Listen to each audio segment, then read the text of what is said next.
I can't believe it, but Marvel just released some insane news about Spider-Man Brand New Day, and it sounded like it might be the best Spider-Man movie of all time. Because we just got official news that the Scorpion's officially going to be returning from his Spider-Man Homecoming post-credits scene 9 years ago. Mr. Negative will likely be the main villain of the entire movie. Hulk's confirmed in the movie, we got new story details, a look at Tom Holland's newest suit, and so much more. So obviously there is a ton to get into, but let's just start with the plot synopsis before we get into the new major villains and all that stuff, because this is coming straight from the Hollywood Reporter, and they say that the premise of the movie is going to be that Spider-Man, the Punisher, and the newly confirmed Hulk will all fight each other before figuring out who the real villains are in Spider-Man Brand New Day. Yes, it's been a rumor for months that Mark Ruffalo is going to be in this movie, but now today it's just finally been officially confirmed he's been added to the cast list. I'll go over who this new real villain is in a minute, but first let's go over another new cast member that just got officially confirmed today, which is Michael Mando returning as Scorpion from his Spider-Man Homecoming post-credit scene that was 9 years ago now. I'm so glad this is finally happening. I gotta be honest, I don't even mind the fact that he's not the primary villain in this movie because the main villain is such a great character,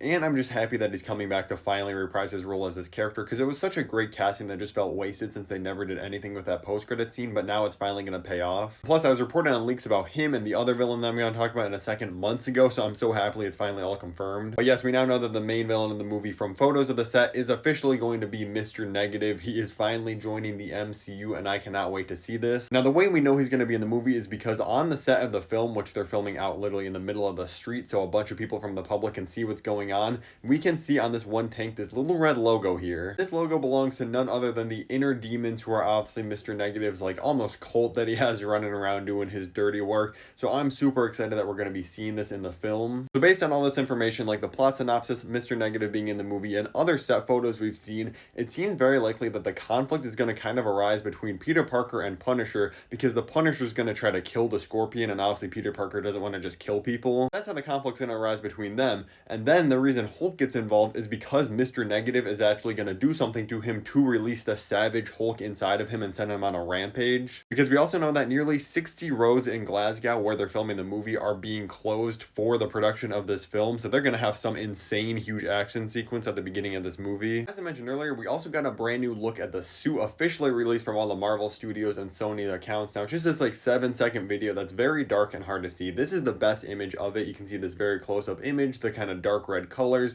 and the black kind of raised webbing on it. I'm expecting in the next couple days they're going to officially reveal the entire suit, because obviously, like I said, they're filming out in the public in the street. People are going to see it and post it online anyway, so I think they kind of want to get ahead of all that and reveal it themselves. But I love it. Like, we're going fully practical with a bunch of the stunts. We're finally getting another practical suit. It looks like they're going for that kind of amazing Spider-Man, our first Raimi suit design that everybody absolutely loves. Now, I do know a lot of people, including me, wanted him to keep the same suit he had from the end of Spider-Man No Way Home in that final swing sequence, and I honestly think it could still be this suit because we've only seen the close-ups of the red. Maybe they just raised the webbing a little bit. He could still have the same suit, just a little altered. We also have a new report from Daniel RPK, who is the guy I got all these early leaks from about like Scorpion and Mr. Negative months ago, so he is very reliable. He came out and said that he hears Spider-Man Brand New Day is much darker than any of the Home trilogy, including Spider-Man No Way Home, so this could be crazy. Now we know what the new suit's pretty much going to look like, the general premise of the story, new confirmed characters. We only have a few major questions left, and those revolve around the fact that we don't know who Sadie Sink is playing, firstly. And we also don't know who Liza Clone Zayas is, who's on the bottom right here. Everybody's theorizing that she's going to be Miles Morales' mother, Rio Morales. We're probably not going to see Miles himself, but maybe we just see her working somewhere, interacting with Peter. Just setting up the fact that Miles Morales will probably appear by like Spider-Man 5 or 6 in the MCU. It really looks like we might be in for an all-time great Spider-Man movie. Let me know in the comments below what you want to see happen in this film, and if you want to hear about some crazy news about Avengers Doomsday's plot straight from Robert Downey Jr., click the video above my head right now. Thank you for watching.